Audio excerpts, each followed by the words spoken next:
জয় শিবধাম। জয় শিবধাম। আচ্ছা, তোমার এই শারীরিক সমস্যা কতদিন ধরে ভুগছো তুমি? মানে তোমার কি কি হচ্ছে তুমি ক্লিয়ার ভাবে বলো। 2019 সাল থেকে। 2019 সালে? তা তখন প্রথম কি সমস্যা তোমার দেখা দিল? শারীরিক কি সমস্যা দেখা দিল? কিছুই না, জাস্ট কানের এই জায়গাটাতে চুল করছিল, জাস্ট আমি চুলকেছিলাম, ইচিং হচ্ছিল। হ্যাঁ, তো সেখান থেকে কি হয়, একটু ছাল উঠে যেরকম রক্ত বেরোয় সেরকম হয়েছিল, তো সেখান থেকে একটু মানে একটু ফুসফুস টাইপের, তো সেটা বড় হতে হতে একটা বড় টিউমারের মতো ধারণ হলো। আচ্ছা, তো সেটা শুধু ব্লাডিং হতো, আর কিছু হতো না, শুধু ব্লিডিং হতো খালি? হ্যাঁ, রক্ত আসতো? হ্যাঁ, ব্যথা বেদনা যন্ত্রণা কিছু পুজ রক্ত বেরোতো না, শুধু তাজা রক্ত। তাজা রক্ত বেরোতো? আচ্ছা, হাত কেটে গেলে যেরকম তাজা গরম রক্ত, ওরকম গরম রক্ত বেরোতো। ফিনকি দিয়ে রক্ত বেরোতো? হ্যাঁ, আর এত রক্ত বেরোতো মানে মারাত্মক লেভেলে, ফটো থাকলে আমি দেখাতে পারি। আচ্ছা, এত রক্ত বেরোতো পুরো এগুলো। তা ডাক্তার দেখানো হয়নি? ডাক্তার? হ্যাঁ, আমি এখানকার ডাক্তার দেখিয়েছিলাম, তো প্রথমে ডাক্তার বলেছিল এটা নরমাল টিউমার, অপারেশন করলে ঠিক হয়ে যাবে। ঠিক হয়ে যাবে। তো সেই হিসেবে অপারেশন করে আমার এই সাইডটা কেটে বাদ দেওয়া আছে। ও, এই সাইডটা কেটে বাদ দেওয়া আছে? এই জায়গাটা কেটে বাদ দেওয়া। সবাইকে আমি একটু দেখাই, এই সাইডটা কেটে বাদ দেওয়া আছে, এই পোরশনটা তো? হ্যাঁ হ্যাঁ হ্যাঁ। ওখানে কি প্রথম হয়েছিল তোমার? হ্যাঁ হ্যাঁ, ওখানেই প্রথম হয়েছিল। আচ্ছা, তারপর কি হলো? তারপর তো সেলাই পড়েছিল মনে হয় 4-5টার মতো সামথিং। হ্যাঁ হ্যাঁ। তারপর ঠিক হয়ে গেছিল, তারপরে আবার সেম জিনিস হয়। আমার এখানে আছে অল্প ফোলা, ভেতরেও আছে, আস্তে আস্তে যেগুলো বাড়তে থাকে, এইখানেও হয়। তো এই যে যেটা ছিল ওটা টেস্ট করা হয়েছিল, টেস্ট করার পর রিপোর্টে বলেছিল ওটা টিউমার টাইপস। তো ডক্টর বলেছিল যে হ্যাঁ মানে বেশি না চুল করতে, সাবধানে থাকতে। তো এইগুলো দিন দিন বাড়তেই থাকে। আর শুধু একটা কানেই হতো? হ্যাঁ, শুধু ডক্টর বলেছে এইটুকুন পোরশনেই হতো? অন্য কানে কিছু হতো না? আচ্ছা, হ্যাঁ মানে এই পোরশনটুকুতেই হতো। আচ্ছা, তো আমার এখানে মোট 30টা মতো টিউমার, ছোট ছোট ছোট অনেকগুলো হয়েছে। 30টা সিস্ট টিউমার হয়েছিল তোমার? আমার আরে ছবিও বাবা। আছে। আচ্ছা, তো আমি তো ডক্টর সেখান থেকে হসপিটাল থেকে আমাকে স্কিনের কাছে রেফার করে, আমি স্কিনের তোমার মোবাইলে ছবি আছে? হ্যাঁ, সমস্ত কিছু আছে। মোবাইলের ছবিটা একটুখানি তুমি বার করে দেখাবে লাস্টে। আমি লাস্টে দিই। হ্যাঁ হ্যাঁ হ্যাঁ। তো তারপরে এগুলোকে স্কিনের ডক্টর মাইক্রো সার্জারি করে। তো এতটাই পরিমাণে তীব্র ছিল টিউমারের এগুলো, তো ইনজেকশন দিয়ে অবশ করা যাচ্ছিল না, 3-4টে ইনজেকশন দেওয়া। মানে লোকাল অ্যানাস্থেসিয়া মানে করা হলেও কোনো কাজ হচ্ছিল না? না না না, করা হয়েছিল লোকাল অ্যানাস্থেসিয়া? হ্যাঁ, নরমাল করা হয়েছিল। তারপরে এগুলোকে মুখগুলো পুড়িয়ে দেওয়া হয়েছিল। পুড়িয়েও দেওয়া হয়েছিল লেজারের মাধ্যমে? হ্যাঁ, আমার জায়গাটা এখনো গর্ত আছে, এত গর্ত আছে। হ্যাঁ, তো পুড়িয়ে দেওয়া হয়েছিল। হ্যাঁ। তারপরে আবার এখানে এখন ভালো করে দেখলে একটু উঁচু হয়ে আছে, ভালো করে এই সার্জারিটা কোথায় হয়েছিল তোমার? কোন জায়গায় হয়েছিল? বহরমপুরেই করেছি। বহরমপুরে করা হয়েছিল? তারপরে কি হলো? বড় বড় প্রফেসর ডাক্তারদেরকে দেখানো হয়েছিল, সার্জন ডাক্তারদেরকে। তো তারা কোনো কিছু হচ্ছিল না বলে কলকাতা দেখিয়েছিলাম, তো সেম জিনিস। ইএনটি ডাক্তার করছিল নাকি? হ্যাঁ হুম, তো আচ্ছা। বাবা ভাবলো যে তাহলে এবার ব্যাঙ্গালোর থেকে ঘুরে আসা যাক, ব্যাঙ্গালোর থেকে। বছর হয়ে গেল। আর শরীরটা দিন দিন মানে এত রক্ত বেরোতো, শুকিয়ে যেত। শুকিয়ে যেত। খাবার দাবার খেলেও যেন খুব দুর্বল লাগতো, হাত পা আর ব্লাড বেরোলে আমি হাত পাটা আমার মানে দুর্বল হয়ে যেত, দুর্বল হয়ে যেত, মাথা ঘুরে যেত, অনেক বড় তো রক্ত বেরোতো, থামাথামি কোনো সিন থাকতো না, চলতেই থাকতো। আচ্ছা। তো এই নিয়ে ব্যাঙ্গালোরে গেলাম, ব্যাঙ্গালোরে ডক্টর দেখালাম। তো ডক্টর টেস্ট করে বললো যে এটা একটা টিউমার, এটা শুধু মানে এটা একটা এমন টিউমার যে রক্তের সাথে মিশে গেছে। তো যেখানে টিউমার রক্তের সাথে মিশে গেছে? হ্যাঁ।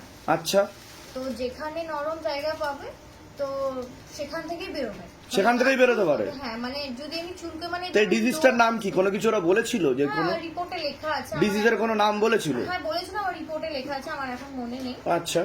তো ওরা বলেছিল যে তোমার কানের লোম আছে, সেই লোমের ছোট ছোট ক্ষুদ্রগুলো কান নরম হলে নাকি ওখান থেকে টিউমার গুলো বেরিয়ে আসে। আচ্ছা, মানে এইটুকু নার্ভের জন্য, নার্ভের মধ্যে সমস্ত কিছু আছে। তো সেই নিয়ে ডক্টর দেখানো হয়েছিল। তখন আমার কান ইনফেকশন হয়ে গেছিল ভেতরে। তো আমার চ্যানেল এখানে আর এখানে চ্যানেল ছিল, আমি দিনে 4টে করে ইনজেকশন নিতাম, সকালে 2টো রাতে 2টো। প্রথমে 50টা না 60টা ইনজেকশন দিয়েছিল, দেন আরো 20টা দিয়েছিল। 50টা 60টা ইনজেকশন? ইনজেকশনের ছবিও আমার কাছে আছে। বাপ রে! কত টাকা খরচা হয়েছে এসবের পিছনে? 1.5 লাখ টাকা খরচ গেছে। 1.5 লাখ টাকা খরচা গেছে এক মাসে? তা তোমার কষ্টও তো হয়েছে তোমার? হ্যাঁ, আমি অনেক কষ্ট হয়েছে। আমার যখন চ্যানেল দিত শিরা কেটে কেটে যেত। আরে বাপ রে! তার কি ব্যাঙ্গালোর ট্রিটমেন্ট হয়েছিল? ব্যাঙ্গালোর ট্রিটমেন্ট হওয়ার পর আমার চলে আসি উচ্চ মাধ্যমিকের জন্য। তখন ব্যাঙ্গালোরে গিয়ে আমার কান ঠিক হয়ে গেছিল। আচ্ছা।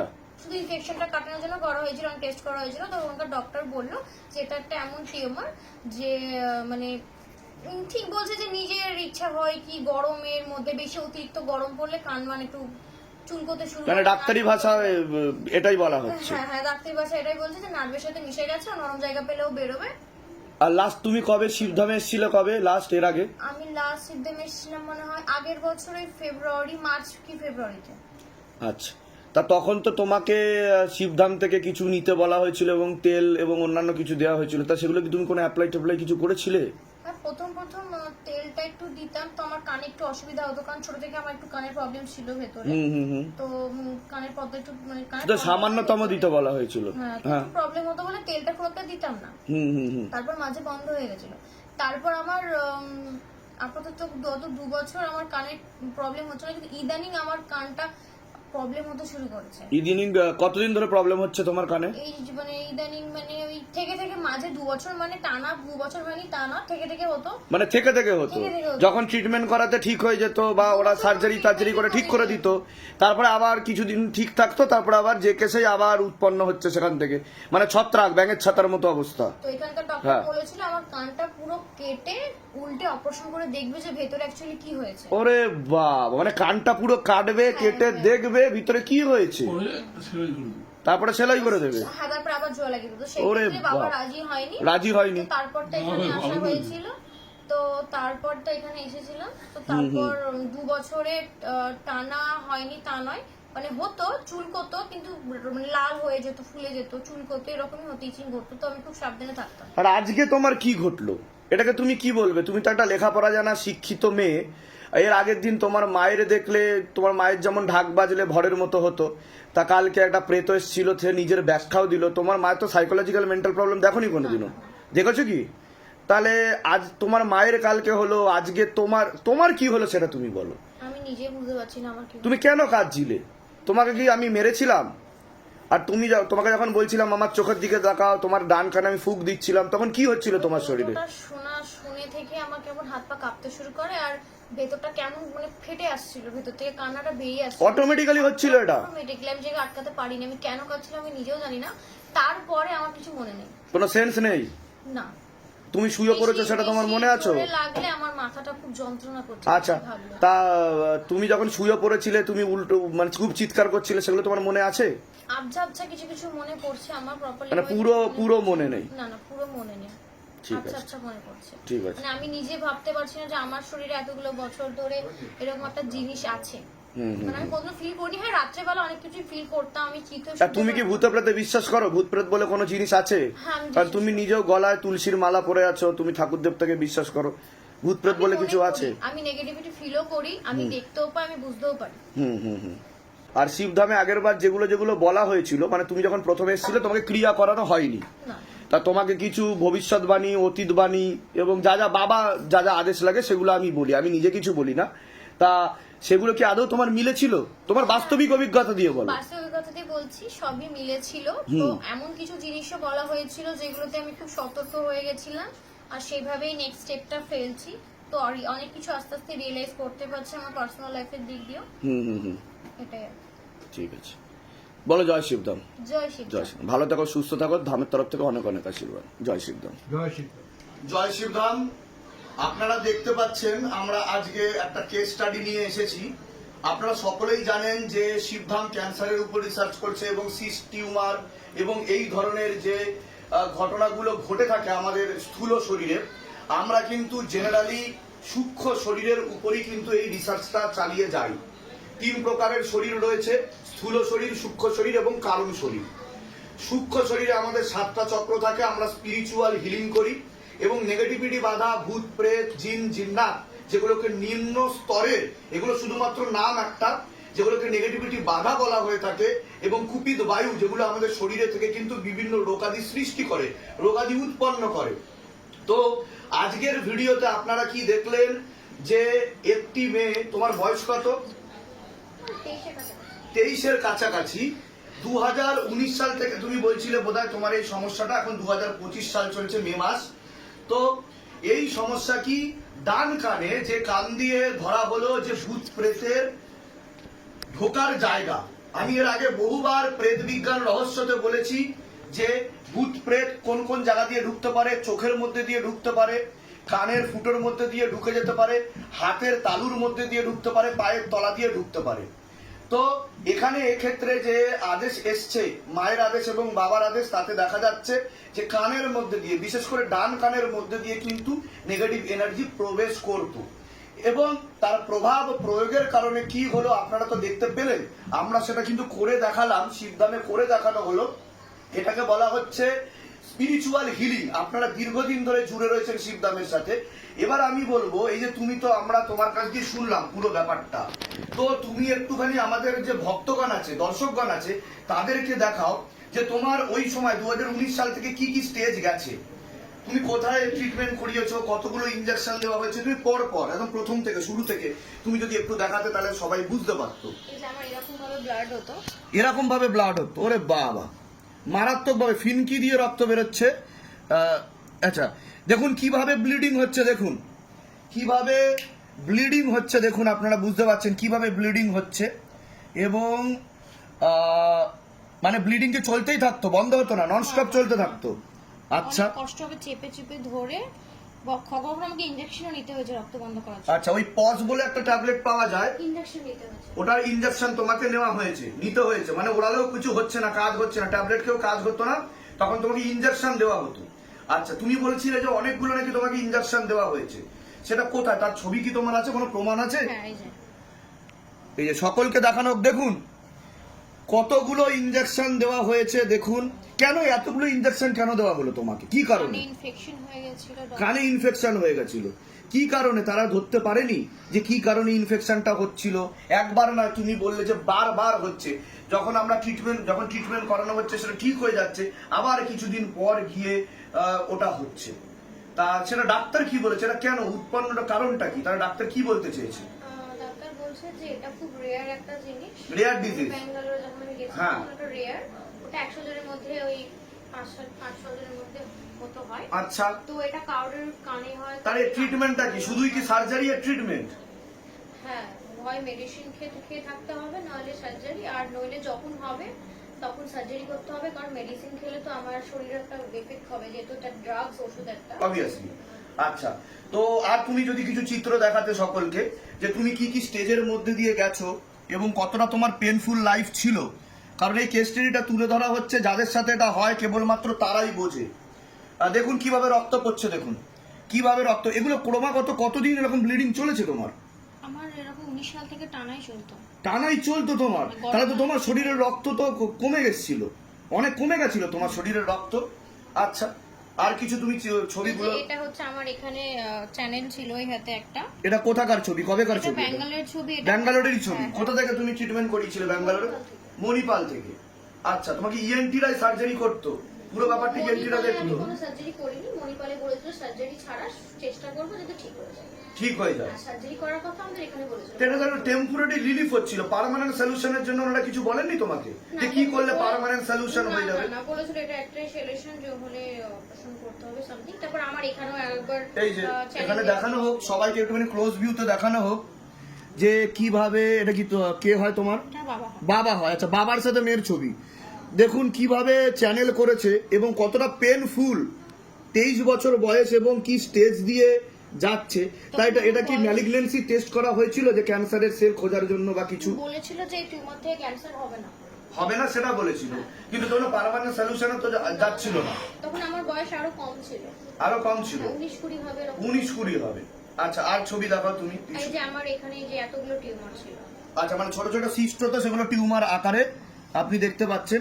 এবং এই সময় কি হতো তোমার কানে, তুমি কি ফিল করতে? তুমি ফিল কি শুধু চুল করতো, আর চুল করলে রক্ত বেরোতো, ইচিং হতো? হ্যাঁ, আর কোথা দিয়ে যে মানে রক্তটা বেরোতো টিউমারে সেটা বোঝা যেত না, বোঝা যেত না। মুখ সলিউশন ছিল না, সময় লাল হয়ে শুধু রক্ত বেরোতো, রক্ত বেরোতেই থাকতো। হ্যাঁ, রক্ত বেরোতেই থাকতো। আমাকে বাধ্য হয়ে অনেক রকম মানে মলম দিয়ে। তা ভবিষ্যতে ডাক্তাররা কি করবে বলে ভেবেছিল, যে মানে কি পরিকল্পনা ছিল ডাক্তাররা কি করবে? ডাক্তারের একটাই কথা যে কানকে পুরো পোরশনটুকুটা কেটে, মানে কানটাকে পুরো পোরশনটুকু কাটা হবে, ডাক্তারের পরিকল্পনা। কেটে তারপর কি করবে? কেটে কানটাকে উল্টিয়ে ওরা ভেতরে দেখবে যে আর মানে কোথায় কি রকম আছে না আছে, তো তারা সেটা পরীক্ষা নিরীক্ষা করবে। তো সে শুধুমাত্র পরীক্ষা নিরীক্ষার জন্য দেখবে যে আর কোনো রকম কোনো কিছু আছে কি। আচ্ছা আচ্ছা, তো তখন তো তোমার এটা হচ্ছিল, এখন তুমি কতটা রিলিফ ফিল করছো? এখন আমি অনেক ভালো ফিল করছি। ভালো ফিল করছো? আগের থেকে বেটার ফিল করছো? আর তখন তোমার কি হচ্ছিল? তোমার ওঠানোর পরে ক্রিয়া শেষ হয়ে গেল, তারপরেও তোমার হাত ভাইব্রেশন হচ্ছিল, তোমার কাঁধ ভারী হচ্ছিল কি? তখন তারপরে কতক্ষণ ধরে তোমার মানে কি ফিল করছিল? তুমি ভিতর থেকে কি হচ্ছিল? ভিতর থেকে জানি না কেন খুব কান্না আসছিল, হাত পা তখন অবশ হয়ে যাচ্ছিল, বেঁকে বেঁকেও যাচ্ছিল, হাত ভাইব্রেশন হচ্ছিল, জোরে জোরে খিচ ধরার মতো হচ্ছিল। এটা কি লাইফে কোনোদিনও হয়েছে তোমার সাথে? না, আমার লাইফে কখনো এরকম হয়নি। বুকটা খুব রিলিফ লাগছে এখন, বুকটা খুব ভার বা লাগছে। কোনো ডাক্তার কি এরকম হয়েছে, বলেছে যে যে তোমার সাইকোলজিক্যাল প্রবলেম আছে, মেন্টাল প্রবলেম আছে বা কোনো কিছু, এরকমও কোনো কিছু হয়নি তোমার সাডেনলি? তো আপনারা এটা দেখতে পেলেন যে কোনো সাইকোলজিক্যাল প্রবলেমও না, কোনো মেন্টাল প্রবলেম না। ভূত প্রেত সবসময় যে মনের উপর দখল দেবে, ভূত প্রেত কিন্তু বিভিন্ন জায়গায় দখল নেয়। ভূতের যত আয়ু বাড়ে শরীরে, আয়ু কিভাবে বাড়ে? যখন ভূত প্রেত আমাদের সূক্ষ্ম শরীরে জায়গা তৈরি করে, তখন প্রথমে মনে জায়গা তৈরি করে, আত্মায় জায়গা তৈরি করে, সূক্ষ্ম শরীরে জায়গা তৈরি করে, মন বুদ্ধি আত্মা চেতনায় পুরোপুরি বশ করতে থাকে, হিপনোটাইজ করতে থাকে এবং পুরো সেলে গিয়ে কাজ করে, পুরো কোষে। ইভেন তারা কিন্তু ডিএনএ চেঞ্জ করে দিতে পারে, যেটাকে ডিঅক্সিরাইবোনিউক্লিক অ্যাসিড বলা হয়ে থাকে। কারণ ভূত প্রেতের মধ্যে যেই স্বভাব লক্ষণ থাকে প্রথম থেকে, সেগুলো কিন্তু সেই রোগাদিগুলো অটোমেটিক্যালি কনভার্ট হয়ে যায় ভূত প্রেত যার উপর চাপে। এটাও কিন্তু আমি আগেও বলেছিলাম, এর হচ্ছে একটা বিশাল বড় সায়েন্টিফিক ব্যাখ্যা রয়েছে। তো আপনাদের একটাই কথা বলবো, আমি মেডিকেল সায়েন্সের এগেনস্টে নই। আমি বারবার বলছি মেডিকেল সায়েন্স একটা সায়েন্স, কিন্তু সেটা কিন্তু একটা এখনো গবেষণার বিষয়, সেটাকে গবেষণা করা হচ্ছে। আমার বক্তব্য শুধু এটুকুই যে শুধুমাত্র স্থূল শরীর নিয়ে গবেষণা করলে হবে না, রিসার্চ করলে হবে না। এখানে সূক্ষ্ম শরীরকেও কিন্তু আমাদের বোঝার ক্ষমতা থাকতে হবে। আমাদের একটা অ্যাস্ট্রাল বডি আছে, স্পিরিচুয়াল বডি আছে, যেটাকে সূক্ষ্ম শরীর বলা হয়, যার 7টা চক্র রয়েছে, যার আধ্যাত্মিক স্তর রয়েছে, সেগুলোর উপরেও কিন্তু মডার্ন মেডিকেল সায়েন্সকে কাজ করতে হবে। এবং প্রত্যেক হসপিটালে একজনকে সাইকিক রিডিং থাকা উচিত, লিডার থাকা উচিত, যারা রিড করে বলে দিতে পারবে যে কারোর মনের মধ্যে কি চলছে বা যার সূক্ষ্ম শরীরে কোথায় কোথায় সমস্যা আছে। কারণ স্থূল শরীরের একমাত্র রিপোর্ট কিন্তু আমরা মেডিকেল সায়েন্সে দেখতে পাই যে আমাদের শরীরে কোথায় কোথায় প্রবলেম হচ্ছে, রক্তের প্রবলেম হচ্ছে না, আমাদের যেমন ইউএসজি করানো হয়, ইকোকার্ডিওগ্রাফি, এমআরআই, এগুলো করানো হয়। কিন্তু সূক্ষ্ম শরীরের ডায়াগনস্টিক সেন্টার কোথায়, ল্যাবরেটরি কোথায়? তার জন্যই তো শিবধামের মতো জায়গার দরকার হয়। আমি কোনোদিনও মেডিকেল সায়েন্সের এগেনস্টে নই। আমি কিন্তু বারবার একটা কথা বলি, দুয়া আর দাওয়া দোনো কাম আয়েগা। তো আমি এটা বলছি না যে আপনারা ডাক্তারের কাছে যাবেন না, কিন্তু আমি এটা বলছি যে এই শিবধামের ভিডিওগুলোকে ডাক্তারদেরকে দেখান এবং এগুলোকে নিয়ে কি ভাববার বিষয় আছে সেগুলো বলুন। এবং আপনারা কি রিয়েলে পাগল? আপনাদের কি সাইকোলজিক্যাল মেন্টাল প্রবলেম সত্যি আছে? কেউ যদি আপনাকে ঘোষণা করে দেয় আপনি সাইকোলজিক্যাল বা মেন্টাল প্রবলেম বা আপনি পাগল, সেটা মেনে নেবেন না। কারণ কেউ সাইকোলজিক্যাল মেন্টাল প্রবলেম নিয়ে পৃথিবীতে আসে না। যদি জন্ম থেকে আপনার সমস্যা না থাকে, বারবার বলছি, ইম্যাচিওর বেবি হলে সেই ব্যাপারটা আলাদা।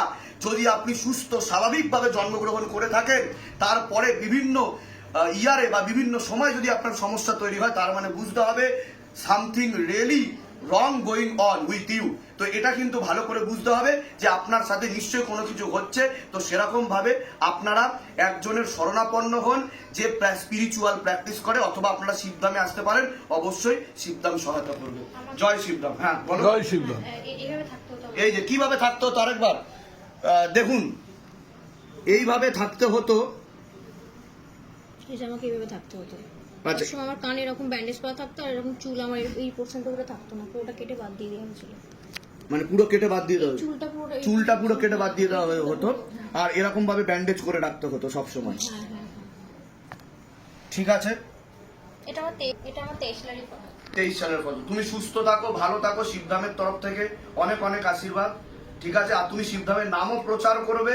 আর আমি চাইবো যে তুমি যেভাবে ঠিক হয়েছো, তোমার মতো যারা এই সমস্যায় ভুগছে তাদেরকেও তুমি অনুপ্রাণিত করবে, যাতে তারা স্পিরিচুয়ালের পথে আসে, আধ্যাত্মিক স্তরে আসে এবং শিবধামের দেখানো পথে হাঁটে, নিজেও সুস্থ থাকে, অন্যকেও সুস্থ রাখতে পারে। বলো জয় শিবধাম। জয় শিবধাম।